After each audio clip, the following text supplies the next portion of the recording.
उसके बाद एडमिनिस्ट्रेशन क्या है, वही कि इसके 5 सेट हैं और हर सेट में तकरीबन 12 आइटम्स हैं और टोटल आइटम्स इसकी 60 हो जाती हैं। ये 8 साल से 65 के उम्र में करवाया जा सकता है। इसका कलर ब्लैक एंड वाइट है और अनलिमिटेड टाइम इस पर लग जाता है, लेकिन मोस्ट प्रोबेबली 45 मिनट्स इसमें लग जाते हैं। सैम्पल्स इसके ये हैं, लाइक एक पूरी डायग्राम है, एक पूरा फिगर है, एक पूरी पिक्चर है। उस पिक्चर में आपको अल्टरनेटिव 6 to 8 ऑप्शंस देते हैं। यहाँ पे 60 में आगे जाके 8 भी हैं और उनमें जो सबसे करेक्ट और सबसे एक्यूरेट है वो हमने पज़ल को फिल करना है। सिंपल, लाइक आप इनमें देख लें, इनमें आपको 8 ऑप्शंस दिए गए हैं। अब स्कोरिंग कैसे की जाती है? स्कोरिंग ऐसे ही की जाती है जैसे हमारे पास 60 आइटम्स हैं, 5 सेट हैं, 5 सेट में हर सेट में 12 आइटम्स हैं, तो 12 5s are 60। तो फिर each item contains a figure with a missing piece, के हर आइटम में ये एक मिसिंग पीस है, ठीक है।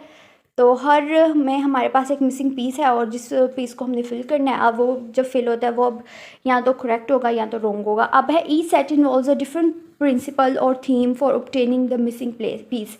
अब हर set A, set B, set C, set D, set E, हर एक का एक थीम डिफरेंट है कि उसमें कैसे आपने वो पीस एडजस्ट करना है, ठीक है। लाइक CPM में भी हमने 5 थीम्स डिस्कस किए थे, तो इसमें तो मल्टीपल थीम्स हैं, इसमें तो वो है नहीं और फिर ये वीडियो भी ज़्यादा लंबी हो जाएगी, बहुत जनरल सी मैं वीडियो बनाना चाह रही हूँ। तो यहाँ पे हम हर थीम के एक पैटर्न ऑफ थिंकिंग बन जाता है, एक हमें थीम जनरेट हो जाता है। लाइक एग्जांपल के तौर पे लाइनिंग है तो ये लाइनिंग इस तरह आ जाएगी, ये पैटर्न ओवरऑल पैटर्न है तो ओवरऑल पैटर्न उस हिसाब से आ जाएगा। अच्छा, यहाँ पे किस तरह की आ सकती है, हमने इंडक्टिव रीजनिंग करनी है कि डिडक्टिव रीजनिंग करनी है, किस तरह की रीजनिंग और कैसी कैपेसिटी और कैसा थीम ऑफ रीजनिंग बनता है, उस हिसाब से फिर हम वो चूज़ करके वो ऐड कर देते हैं, ठीक है। And within the set the items are रफली arranged in increasing order of difficulty, कि इसी तरह फिर आस्ता आस्ता हमारी डिफ़िकल्टी लेवल्स भी A B तो सही है, C भी सही है, D और E में डिफ़िकल्टी लेवल ज़रा हाई हो जाता है। फिर the raw score is typically converted into percentile rank by using the appropriate norms. फिर हमारे पास नॉर्म टेबल्स होते हैं, उन नॉर्म टेबल से हमारे पास जो सा टोटल स्कोर आया होता है उस टोटल स्कोर को एज के साथ के हिसाब से देख के तो हम परसेंटाइल लेते हैं, उस परसेंटाइल को फिर हम ग्रेडिंग में देखते हैं। इंटरप्रिटेशन में हम ये चीज़ देखते हैं कि ये क्लिनिकल, एजुकेशनल, लेबर सेटिंग्स में यूज़ होती है। लाइक हमने पहले बात की कि इसमें कोई कल्चरल, कोई लैंग्वेज, कुछ बैरियर नहीं आता।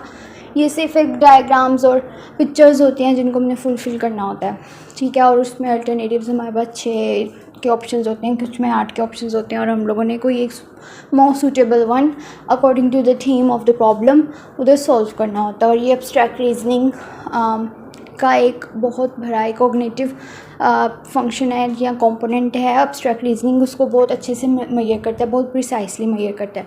तो उसमें ही हम मज़ीद बात करते हैं कि depending on the scale used and अब यहाँ पे एक और चीज़ भी है, यहाँ पे variation made among the norms corresponding to certain percentiles के यहाँ पे डिफरेंट हमारे पास ना डिफरेंट परसेंटाइल टेबल्स हैं। अब यहाँ पे हमने क्या करना होता है कि यहाँ पे हम लोगों ने 5 हमारे पास सेट हैं A B C D E और हर सेट में 12 आइटम्स हैं। हमने वो 12 के 12 आइटम्स उस पर्सन से करवा लेने हैं और हमें तकरीबन लग जाते हैं 45 to 50 मिनट्स, ठीक है, वो सारा सॉल्व करवाने में। उसके बाद फिर हम क्या करते हैं, उसके बाद फिर हमारे पास जैसे हमने CPM की बात की थी कि की होती है, इसमें भी हमारे पास की होती है कि करेक्ट ऑप्शंस कौन से हैं, ठीक है। फिर जो हमारे पास करेक्ट ऑप्शंस, जो करेक्ट आंसर्स होते हैं ना, उनको हम टिक टिक, और जो हमारे पास रॉन्ग आंसर्स होते हैं उनको हम क्रॉस करी जाते हैं, ठीक है। लाइक इस पिक्चर में आप देख लें, टिक क्रॉस किया हुआ है, ठीक है।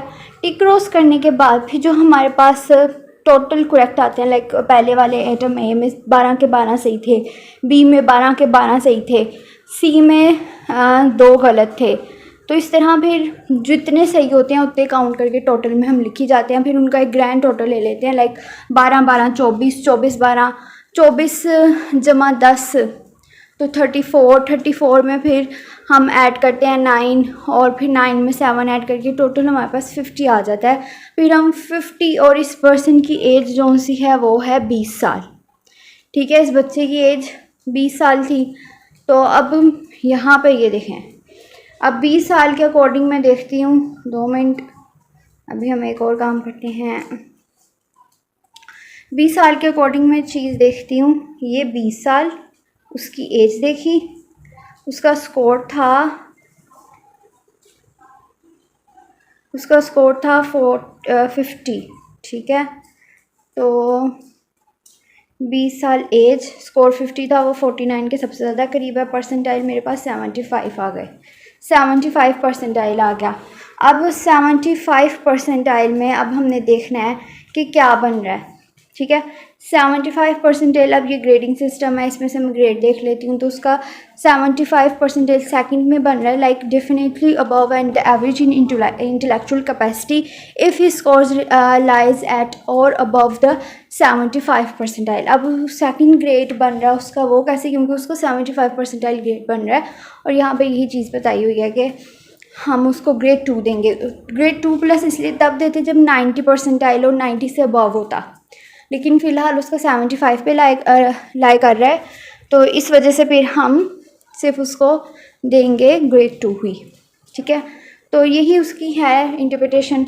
और इंटरप्रिटेशन में मेजर जो एक चीज़ है CPM SPM में, वो है उसकी डिस्क्रिपेंसीज। कि सबसे पहले हम टोटल कर लेते हैं, टोटल लाइक उसका 50 आया था, 50 टोटल लेके फिर एक हमारे पास नॉर्म टेबल होता है, उस नॉर्म टेबल में जाके हम लोग चेक करते हैं कि हमारे पास एक्सपेक्टेड स्कोर्स कितने थे। 50 टोटल स्कोर 50 के एक्सपेक्टेड स्कोर्स आ जाते हैं, set A, set B, set C, set D and set E के। वो एक्सपेक्टेड स्कोर्स को हम माइनस सब्ट्रैक्शन कर लेते हैं, जो हमारे पास एक्चुअल स्कोर्स आए हों, टोटल आए हों A B C D E set के, उनको सब्ट्रैक्ट करके फिर हमारे पास डिस्क्रिपेंसी, लाइक जिसमें CPM में हमने बात की थी कि 0 +2 से -2 के दरमियान ही आनी चाहिए।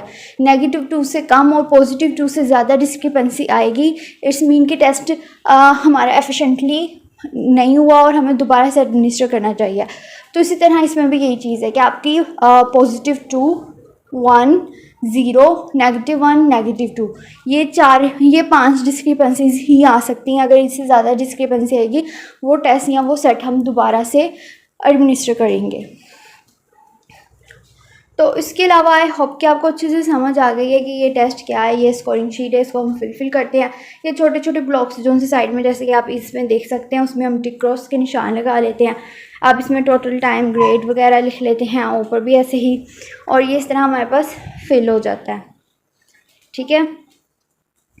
आई होप कि आपको अच्छे से समझ आ गई हो। कोई भी क्वेश्चन है, जो भी क्वेरी है, you can ask me on a comment box. और इसके एक मैनुअली इसको कैसे करते हैं और मैनुअली इसको कैसे, कौन से टेबल पे कैसे देखते हैं, वो सारी वीडियो भी आपको मिल जाएगी इसी चैनल में। आप वो वीडियो देख लें, जाके आपका सारा कॉन्सेप्ट क्लियर हो जाए। इसमें तो बस ओरली मैंने बता दिया कि हम कैसे कैसे क्या क्या करते हैं, और थोड़ा बहुत दिखा भी दिया।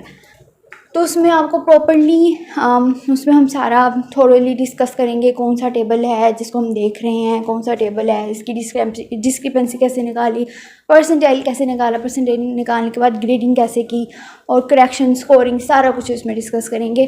तो तब तक के लिए अल्लाह हाफ़िज़, टेक केयर, अपना बहुत सारा ख्याल रखिएगा, और दुआओं में याद रखिएगा, दुआओं में याद रखिएगा। अल्लाह हाफ़िज़, टेक केयर।